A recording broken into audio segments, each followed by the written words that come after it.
ආකර්ශනීය නිර්මාණයක්. මටත් ඉතින් අර වෙන රටකින් හෝ වෙන කඩේකින් ගත්ත මාළයකට දෙන්නේ මාළයකට වටිනවා. ඔව් ස්තුතියි.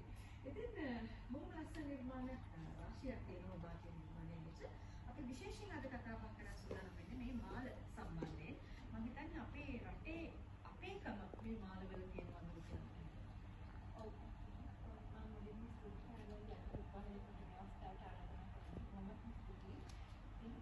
මේ මාළ අපේ දේශීය නිෂ්පාදනය.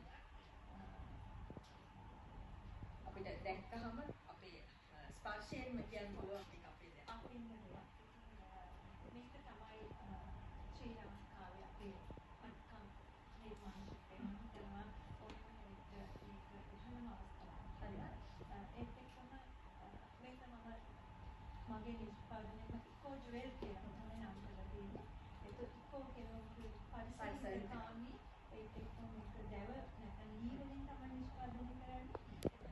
හොඳයි පණිවිඩයක් දෙමින් අපි මතක් කරමු දවසේදී අපි මොන වගේ නිර්මාණයක්ද කරන්නේ කියලා. මම හිතන්නේ අද අපි මාළයක් තමයි නිර්මාණය කරන්නේ. අපි අවශ්‍ය ද්‍රව්‍ය මතක් කරලා නිර්මාණයට යමු. අද දවසේ මම තෝරගත්තේ මෙන්න මේ බොහොම සරල නිර්මාණයක්.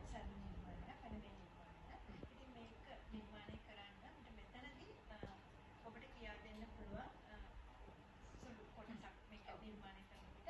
හැබැයි මට මෙතනට එන්න කලින් අපි මේ ලී අරගෙන මේ තරම් සියුම් විදිහට මේක කපා ගන්නවා.